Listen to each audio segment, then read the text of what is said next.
subject,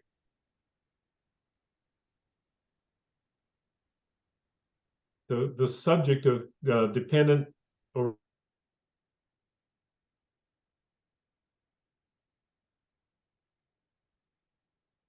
people would say you're very familiar with that concept in Buddhism.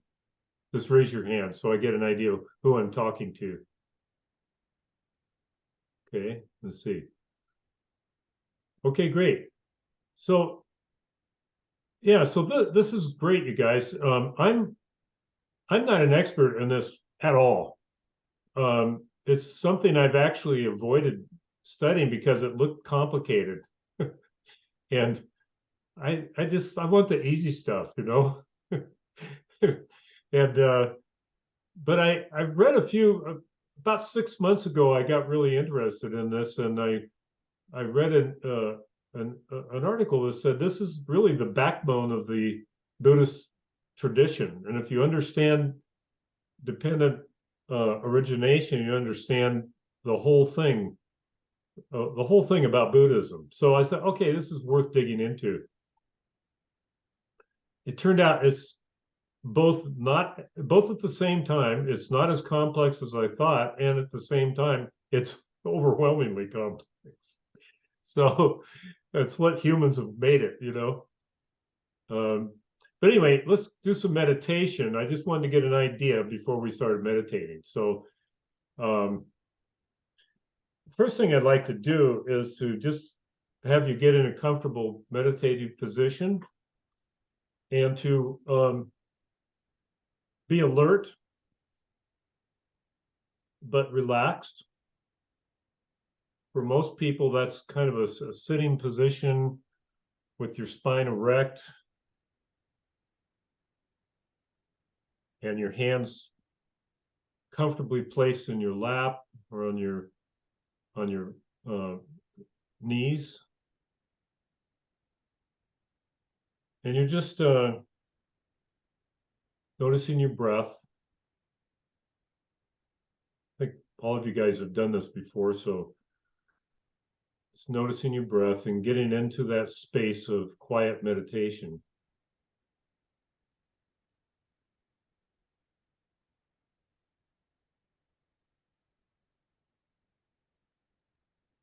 First thing I'm going to ask you to do is to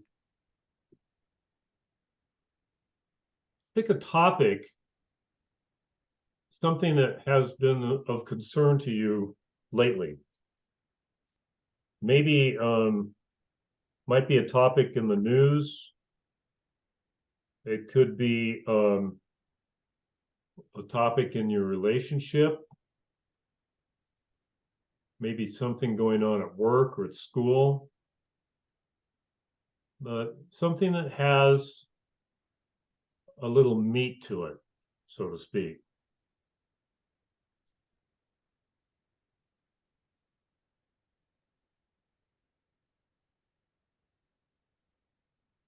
You know, I'd like to invite you to have some curiosity about this topic.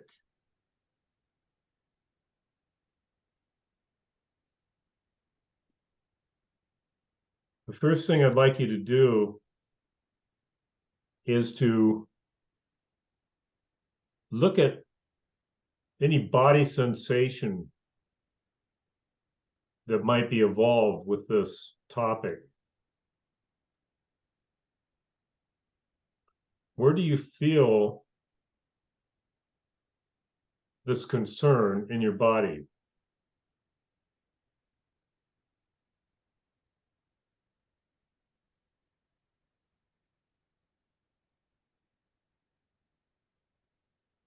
Where is the tension in your body about this concern?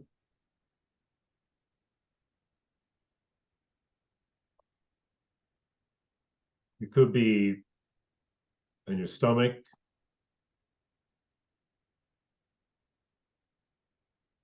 around your neck,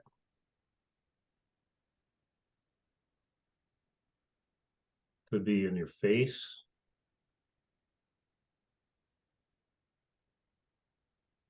Just try to associate and notice, how this concern affects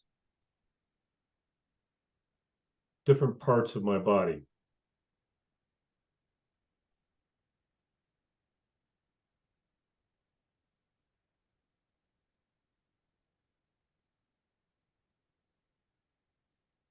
Now take a look at the feeling tone of this concern. Is it pleasant? Is it unpleasant? Or is it neutral?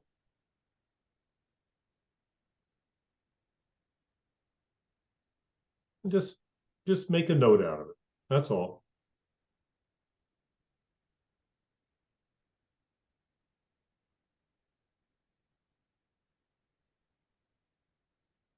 The next thing I'd like you to do is to put a label or name to this concern.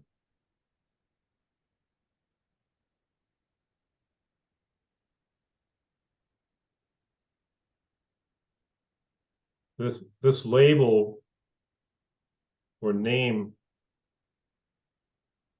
can be a result of your perception of it.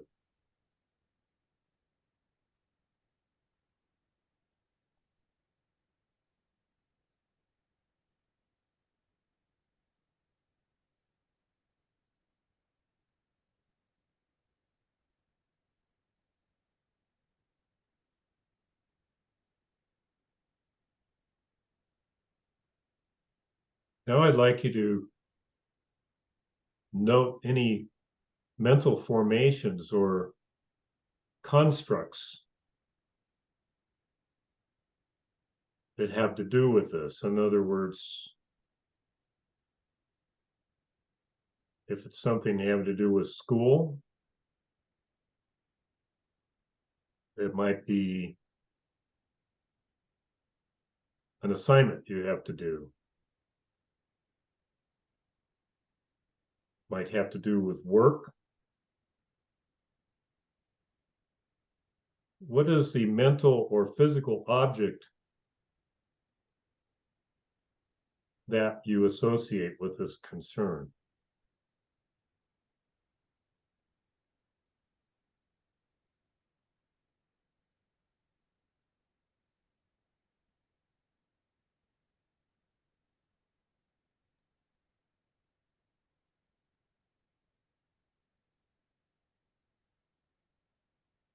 And now I'd like you to create a kind of global awareness of the previous four things.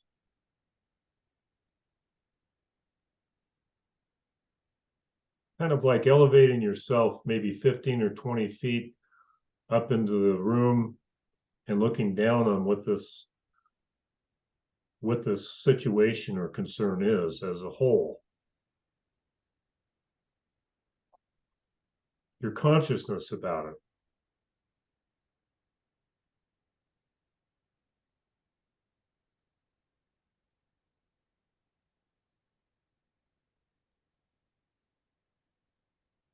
Try not to be involved with the story about this thing, but just like we do in meditation, so kind of see it as maybe clouds. And you're observing this entire situation that you're concerned about.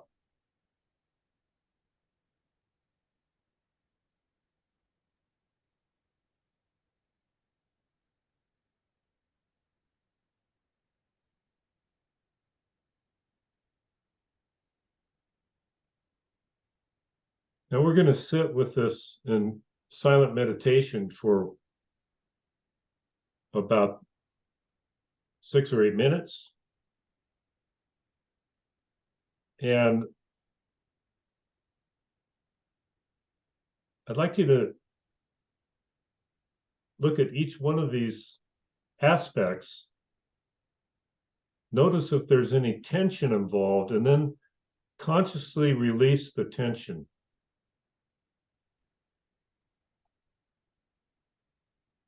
Where is the tension in your body, in your feelings, your perceptions, and any mental formations? Don't think about that too much. Just let it be. And if you notice tension anywhere, just practice letting it go.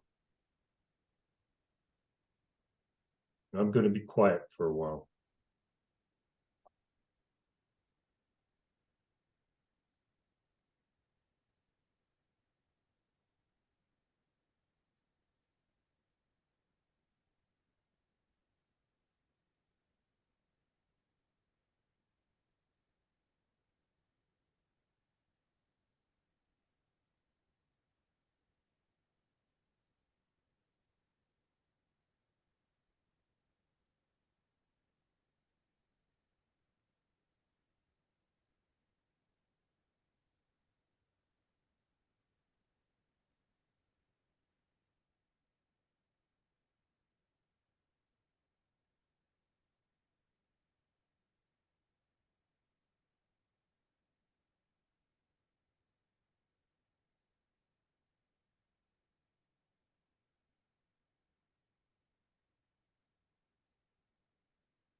If you'll just very quietly and slowly bring yourself back into the room. Be aware of the lights, any sound, sensations, temperature.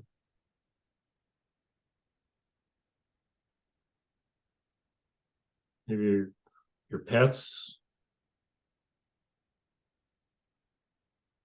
Being aware of this environment that you're in after having your eyes closed and meditating.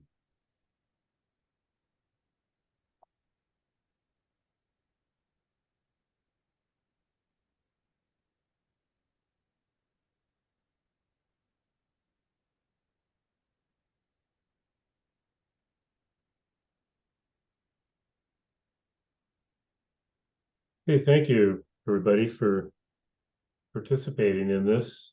Um, I want to get started with this, and I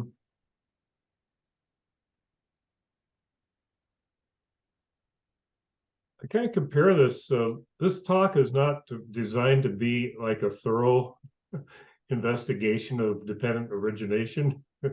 No, it's not going to happen. This is going to be, number one, I'm not an expert, but I want to share with you what it's meant to me to dive into this, and how it's changed my ability to meditate in maybe a little more meaningful way. I'm going to, we're going to pop the hood of the car and look at the engine. The engine. This is the engine of the Buddhist philosophy, you might say. It is, and what's amazing, the brilliance of Buddha is found in this Heart Sutra. This is where the dependent origination comes from, and it's like 12 or 15 paragraphs long. That's all it is. And when I go to my Zen sangha once a month or so with Dave, we chant this, and I see all the ins and outs of dependent origination in this thing that we have to explain in depth. It just shows me how brilliant Buddha is and was. So it comes from the Heart Sutra. It is, let's see, I guess, why don't we go to the first diagram, Newt? I've got two little diagrams to try to help explain this. This has kind of been, for me, like if I was a gold miner, I was digging for gold. It's like, I think I struck a vein of gold here. I'm not sure, but I think I've got something that's really enriching here, and I need to keep digging and keep exploring. But I also want to share it with my friends. And hey, I've struck some gold over here, you guys. You might want to come over and strike a claim. But the reason this kind of interested me in the first place is that it's about the development of the self or ego. And I went, oh yeah, I've got a big ego. I can relate to that.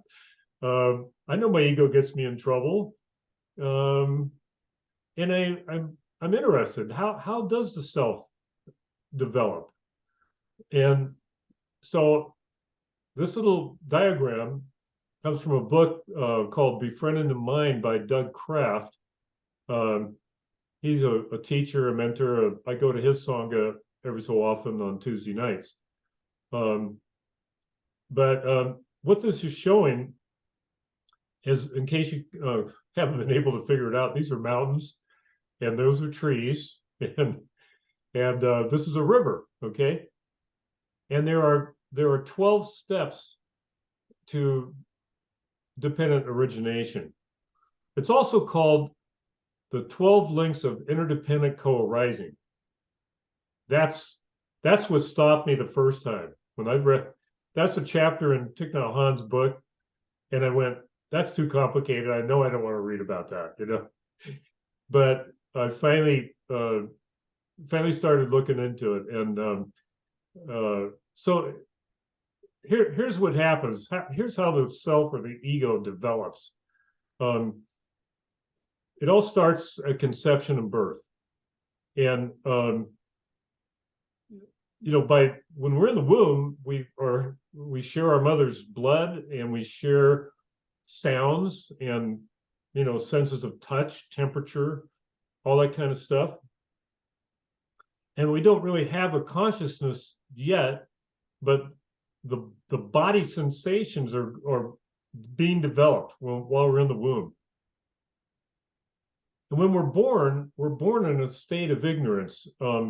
That doesn't mean stupidity in Buddhist terms. That means you're either ignoring a situation willfully, or you just haven't been exposed to the teachings of Buddha or Christ or any other spiritual leaders that can help us get out of this. And this is the development of the ego is also the development of dual-minded consciousness, not one-minded consciousness. So as we grow up, I've been able to see this with my 13-month-old grandson, who I get to see almost every day. You can see this happening. You can see how his likes and dislikes, his emotions, his mental constructs, his senses, and so on are helping him develop. And he's starting to talk and or starting to mouth words and point at things that he wants and likes and that type of thing. So this starts really early in our lives.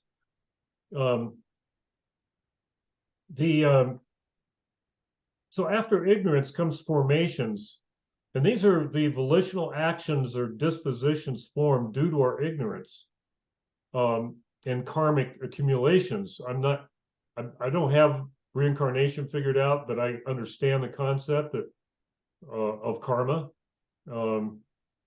But formations are just that. They are the actions that we take and our dispositions that we do kind of unconsciously.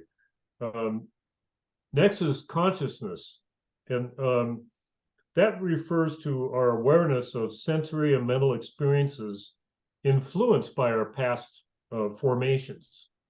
So you can kind of see how this is beginning to, the movie is starting to develop. You know, we've got the introduction, we've got the title, we've got the credits, and all that stuff. And part of all that is the mental constructs. And these are the includes our perceptions and the physical universe. Mental constructs include a book, a physical thing, a table, a book, a lamp.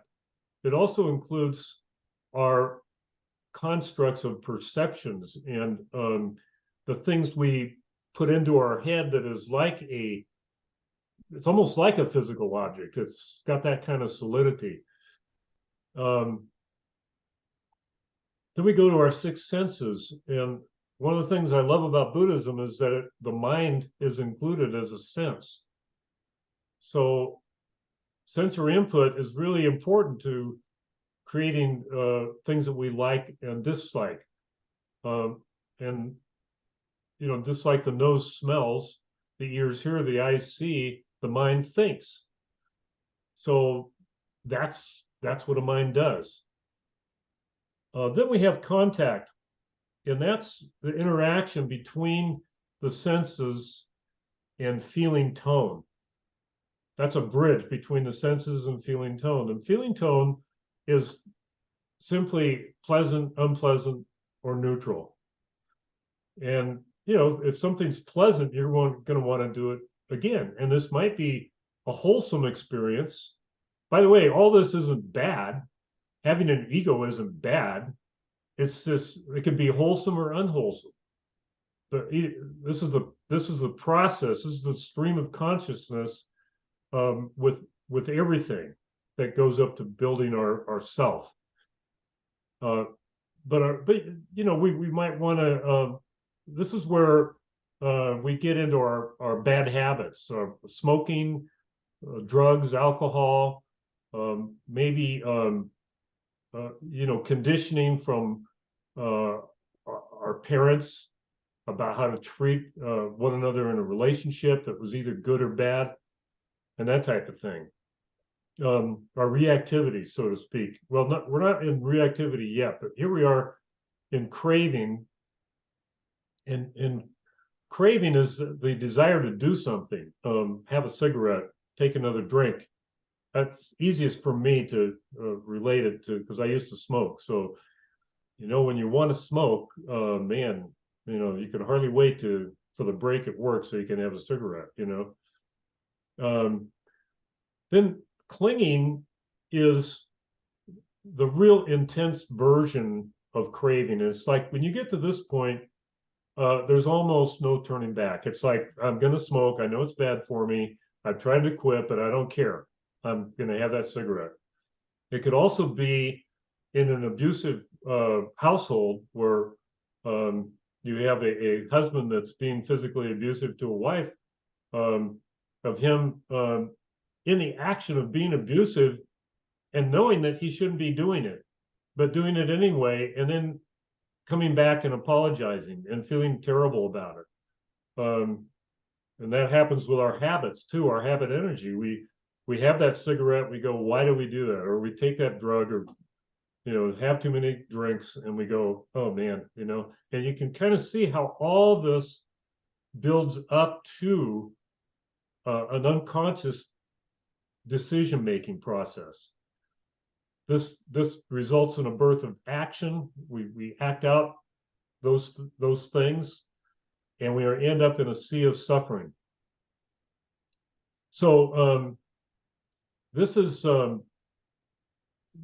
been really helpful for me to kind of be able to observe. Oh, this is kind of interesting, There's actually one more in here, and that's death and dying. I didn't know where to put it, but I was kind of over to the side. This whole process dies and it starts over again. It's, this can be looked at from a very micro viewpoint or macro viewpoint.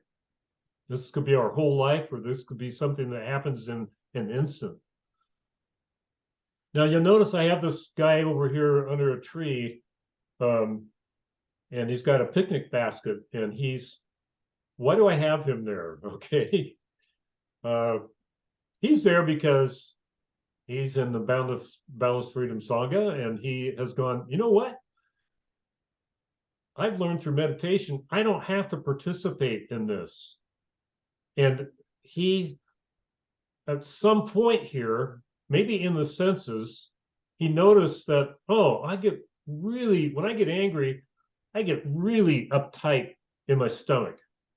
And he starts there, and he steps out of the stream and goes over, sits under the tree, and goes, you know what? I'm going to just watch this stuff go by. I'm not going to participate. And so that's one of the big benefits for me to be able to see dependent origination, is that I can catch this just about any place in here. Feeling tone. Well, that doesn't feel good. Wonder why. Thich Nhat Hanh encourages us to be curious about our suffering. We can go all the way back into formations and catch it back here of, like a conditioned reflex of like, oh, no, I'm not going to do that, excuse me. In a real practical viewpoint, actually, could we go to the next drawing, Newt, please?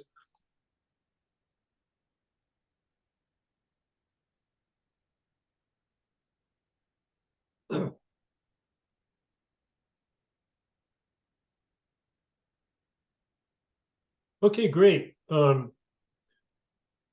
don't know if you guys have heard of the five skandhas or not. It's the five aggregates, or if you Google any of this stuff, you can read about it on Tricycle or Lion's Roar, or in most books. I really recommend this Heart of Buddha's Teaching by Thich Nhat Hanh. He's really great. But the skandhas are heaps. They're called heaps or aggregates, and they're collections of things that make up our experience of the world. And they're all of them are contained in the dependent origination process. And I've taken out the other the other seven things, and just put the five skandhas in this to make it a little clearer for us. Because for me, this is where I've started to see the benefit of understanding dependent origination in the context of the five skandhas. Um, First of all, if you're practicing Buddhist meditation, you are not in a state of ignorance. You're aware. You're willing to be aware. When I have something, oh, let me just go back and say where this has really benefited me is in my relationship with my sweetheart, who I've been with for 21 years.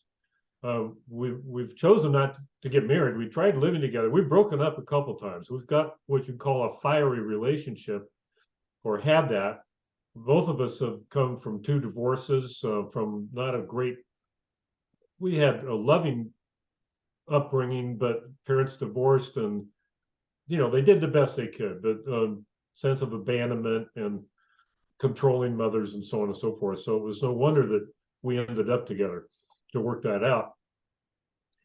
But we would get very angry with each other, to the point where we just couldn't stand to be around each other. And if you've been in a relationship, I'd say you're lucky if you haven't had that experience with your partner, because our stuff comes up in intimate relationships.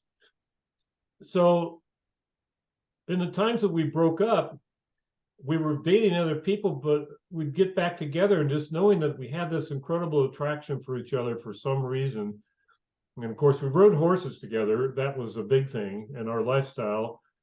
And we just liked each other. We liked being around each other. But with these upsets that would come up, didn't know what to do with them. And my sweetheart is not into self-help stuff. She's very practical. What you see is what you get. Just, she's a very good-hearted person, but she doesn't want to investigate this stuff. So, that was a big problem for me for a while. It was like, well, if you don't want to do counseling and don't want to, learn how to meditate, I don't know if we can make this work, but deep down inside, I knew that wasn't true. And I knew that all I had to do was change me and how I reacted. And I didn't know that, but I said, it's worth a try, And what I found was, we broke up about 6 years ago. We were apart for a year or so, and then got back together about 4 years ago, and we got it worked out now, and we really enjoy each other's company. And we don't live together, but we see each other 2 or 3 times a week, and really enjoy it when we're together. And what I noticed was, I'll give you an example of last night. We were having some friends over to play cards, and I'd done everything I was supposed to do: get the wine, get the olives, and all the stuff I was supposed to do. But she was still kind of snippy with me, and I'm just going. Normally, without knowing this stuff, without working out through meditation, I would have just got angry back and said something nasty, and that would have probably ruined the evening. And or we would have had to stuff it, you know what I mean? But I said, what I sense there's something going on. What's going on? Uh, she says, oh, I'm trying to quit sugar. It's my second day without any sugar. And I'm really grouchy. I'm really upset about it. I don't feel good. My body doesn't feel good. I want some dessert now. I said, okay. So, so again, I just, I gave her a hug and just said, you're going to be okay. I got it. And that totally diminished the whole situation. And I would not have been able to do that 6 or 7, 8 years ago. I would have gotten angry. I would have taken it personally. We need some counseling. Blah, blah, blah, So I was able to diffuse it from just, there's an old saying I heard one time, it only takes one to tango. Well, I quit doing the angry dance and ended up we had a wonderful evening. So it took a while to understand that through meditation. Here's a guy sitting on a cushion here. He's meditating about these 5 things, which is what we did in our meditation before this talk. I took you through the 5 skandhas and asked you to look at these things about this concern that you had in your life, and what were the body sensations of that concern? What were the feeling tone? Was it pleasant, unpleasant, or neutral? What kind of perceptions did you have about this concern? What are your stories, your concepts, your labeling about it? And what's your overall global consciousness about it? So that's why I did that meditation. It was kind of an introduction to this whole thing. So anyway, bottom line,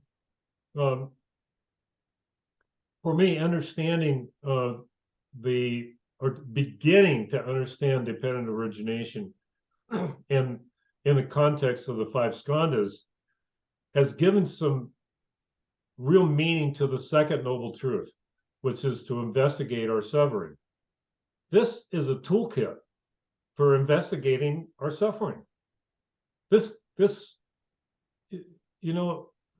instead of just sitting down when you're upset about something and getting hit by negative emotions, so to speak, you can take a look at these things individually and start to break it down and break it apart and start to examine them as Buddha asks us to do. In prison, we talk a lot about, not a lot, but I mean, the guys are acutely aware of their stories about why they're in prison and how the stories, we don't want to go there in meditation. That doesn't mean anything. Stories just add to the upset. Same with our perceptions. Same with our if we just react to our body sensations, if we're angry, we'll light up a cigarette or have a drink or whatever. That's what having a view of these skandhas is doing for us. And I just want to add one thing. I've got this little bridge going over here, and the beauty of this whole thing is if we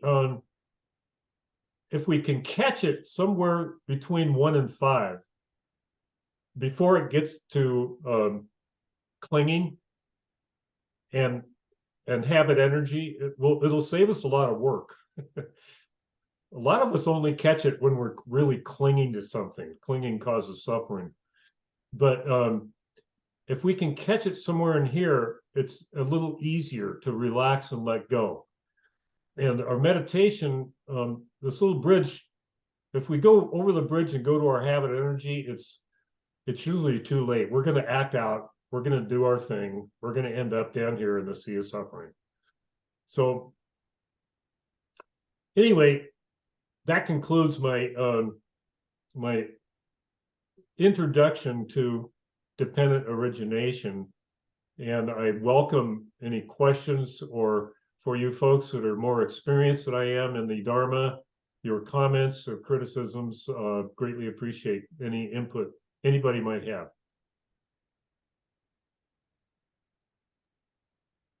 Well, I want to